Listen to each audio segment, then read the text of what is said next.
Buenas tardes.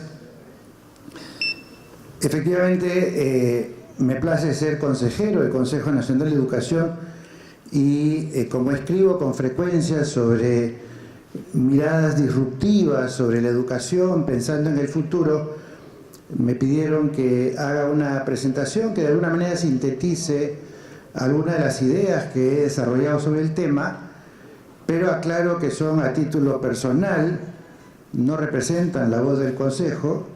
Es más, creo que hay gente del Consejo que no está de acuerdo conmigo, pero de todas maneras como insumo para la reflexión sobre el futuro vale la pena pensar en alguna de estas cosas.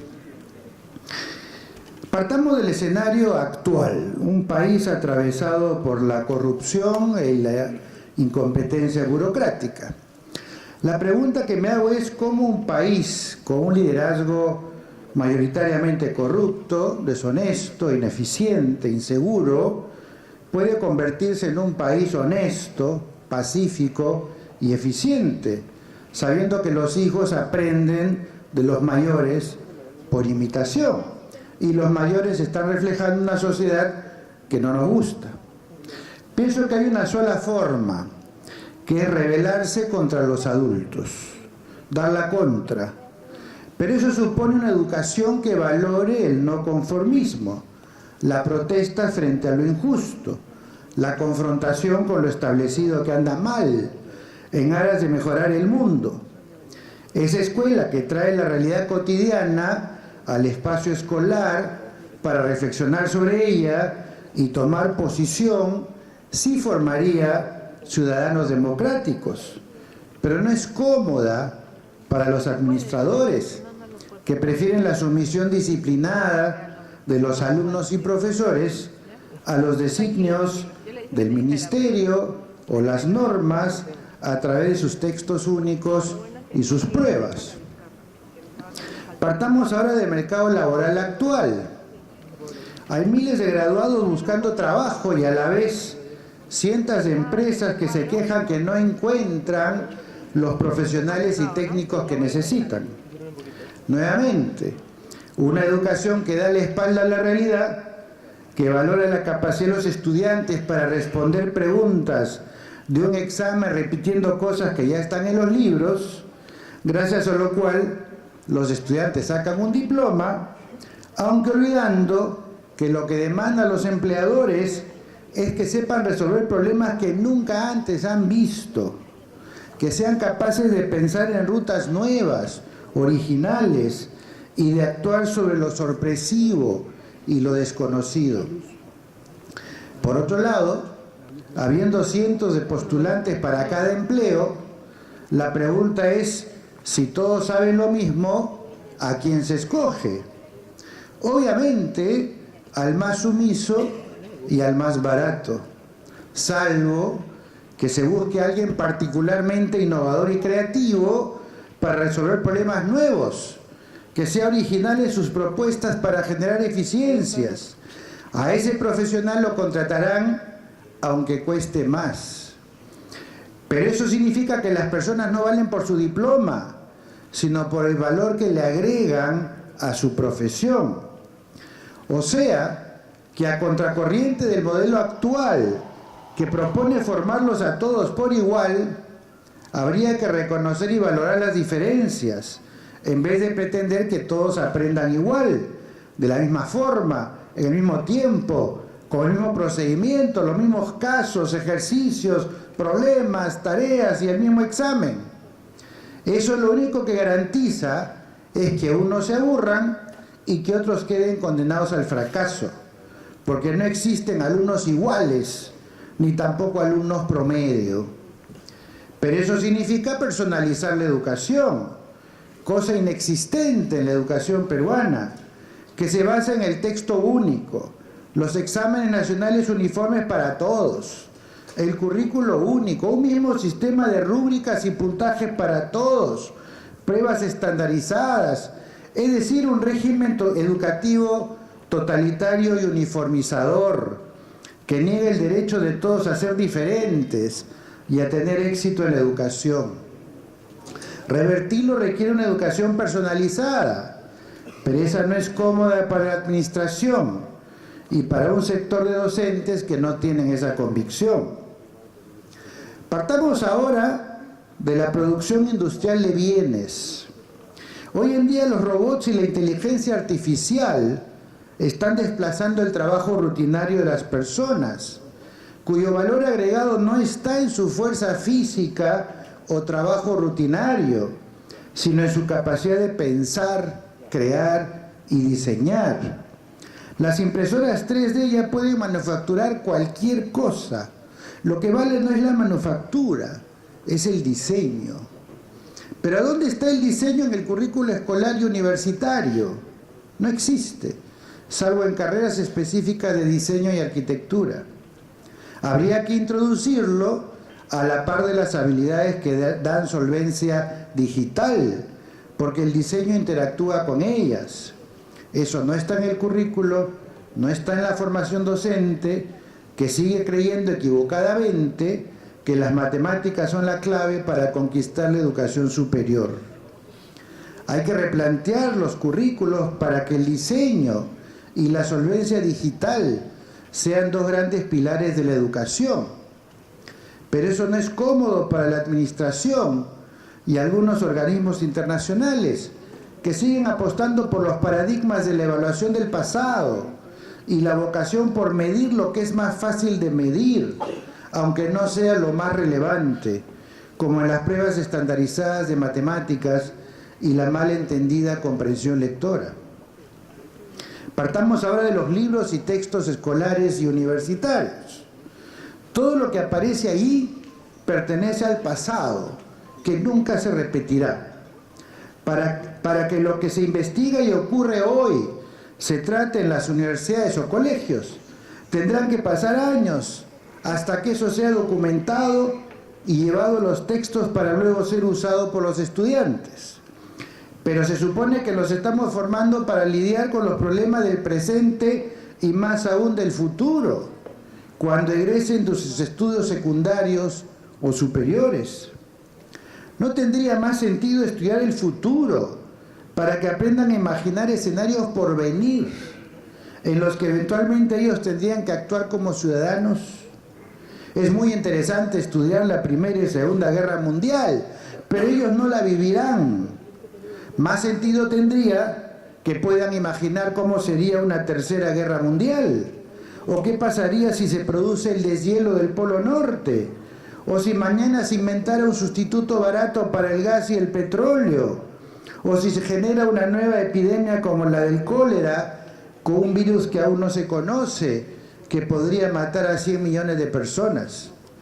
Pero eso no es cómodo para la administración y para aquellos docentes acostumbrados a enseñar lo que ya se sabe, huyendo de lo incierto y aún desconocido. Partamos ahora del culto a la información que uno busca y encuentra en Internet. ¿Cómo saben los profesores y alumnos cuál es la información científicamente válida al buscar en el océano de información? Por ejemplo, salen noticias diciendo que consumir leche más allá de los 5 años es nocivo porque produce cáncer y alergias. Y otras informaciones que dicen que la leche es fabulosa porque contiene nutrientes y vitaminas esenciales para la salud. ¿Tomamos leche o no? Me dicen que la sacarina es un inocuo sustituto del azúcar y otros dicen que daña el hígado y produce cáncer. ¿Consumimos sacarina o no? Se acabaron las versiones únicas para las cosas, propias de la escuela tradicional.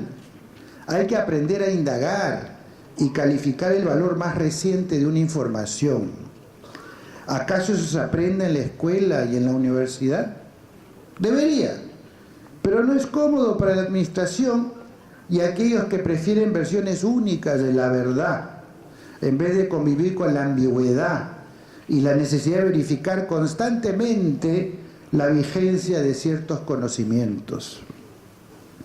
Partamos ahora de una evaluación que pretende establecer quién sabe algo y quién no. Hoy en día se usan pruebas con respuestas prefabricadas por el evaluador a partir de preguntas que se dicen estandarizadas para definir quién está en inicio, proceso o logro. Me pregunto, si yo quiero saber qué sabe un alumno, ¿tiene sentido decirle, prepárate para la prueba que te tomaré el 30 de noviembre, familiarízate con el tipo de preguntas que te voy a hacer, para lo que además te voy a facilitar de unos simulacros? ¿Tiene sentido eso?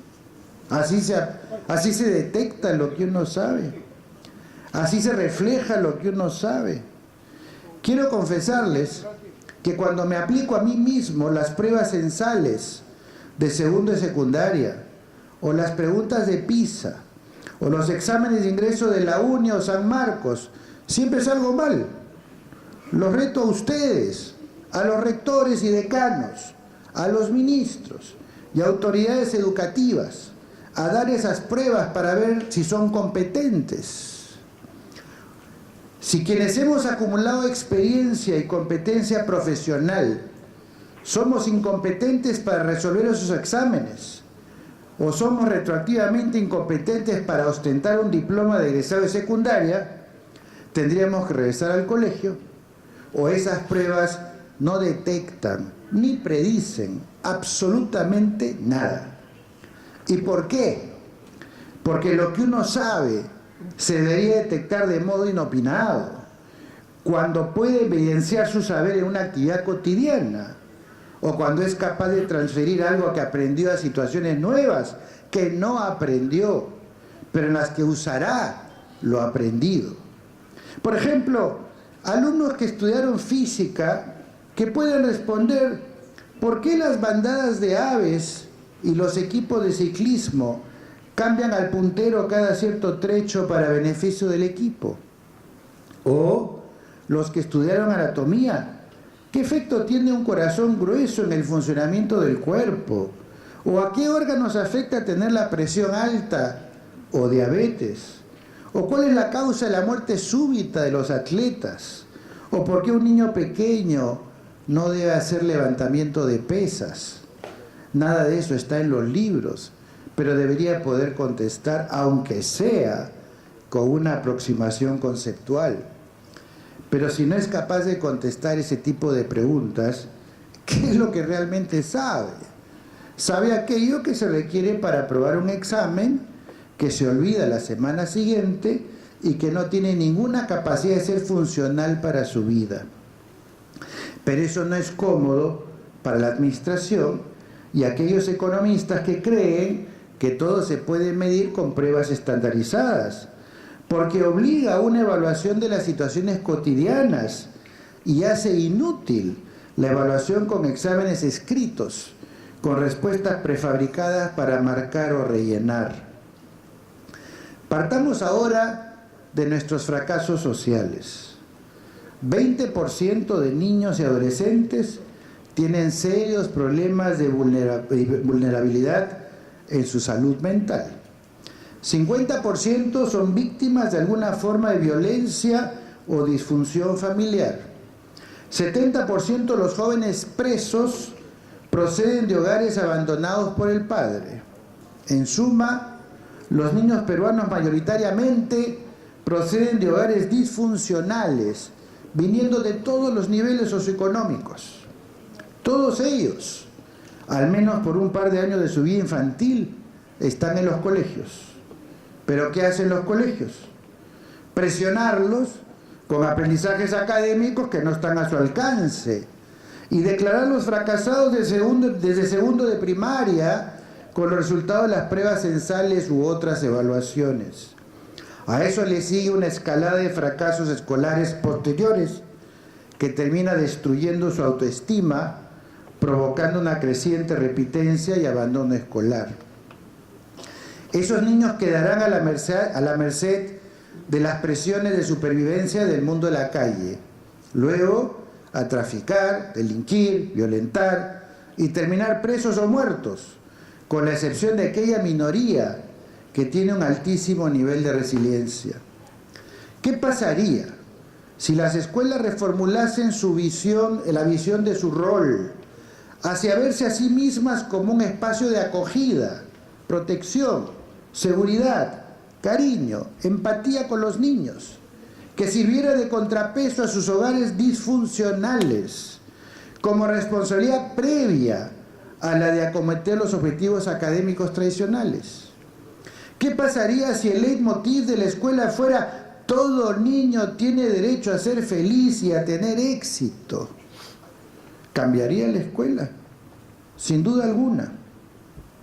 ¿Qué pasaría si en vez de priorizar el presupuesto para infraestructura, capacitaciones inocuas, currículos inoperantes, gestión burocrática, se girara hacia la cultura hacia una cultura escolar de acogida, con apoyo de equipos multidisciplinarios que tengan presencia en la escuela, para asegurar que los niños disfruten de su vida escolar, aumenten su resiliencia y se conviertan en candidatos a tener éxito en la vida? Si no es en la escuela, ¿a dónde? Diseñar una escuela sí es crucial, pero no es cómodo para la administración y aquellos políticos y economistas que consideran marginal el peso de lo emocional en la vida de los niños, como si ellos no quisieran para los hijos de otros lo que sí quieren para los suyos. Partamos ahora de la cultura académica, en la que toda innovación debe estar sustentada en experiencias previas o teorías ya vigentes. Eso contradice el hecho visible de que la investigación siempre llega tarde. Los niños nacidos en el año 2007, en que se generalizan los teléfonos celulares inteligentes, recién tienen 11 años. No se sabe cómo será su adolescencia o adultez, ya que aún no ha sido documentada académicamente. Pero esos niños ya están en la escuela y tenemos que hacer algo con ellos, acordes con la cultura digital ya vigente hoy. Estamos viendo algunas señales de los jóvenes de hoy que han girado de los textos al uso de imágenes y videos, que han reducido su capacidad de atención y concentración, que ya no se motivan con los recursos de la didáctica tradicional. Ellos viven en dos mundos, tienen una doble identidad y doble ciudadanía, la real y la digital.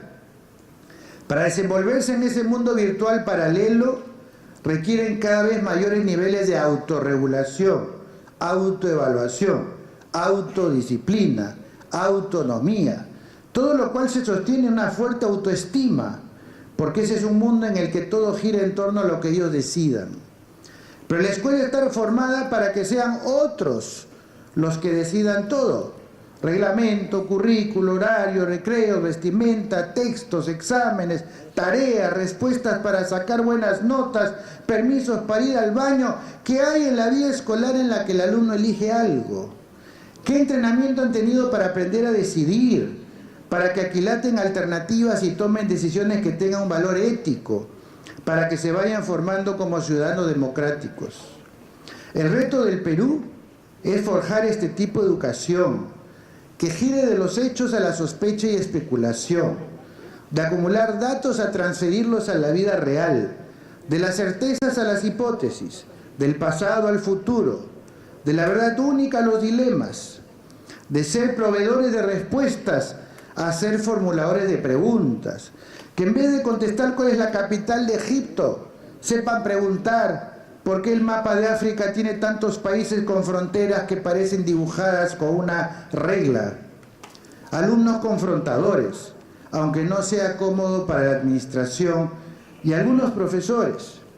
Alumnos que se pregunten por qué las cosas son de un modo y no de otro, que puedan tomar posición respecto a las decisiones del fiscal Pérez, el juez Carhuancho, las actitudes de los expresidentes Toledo, Humala, Fujimori, PPK, García, la lideresa de Keiko o los argumentos de "con mis hijos no te metas".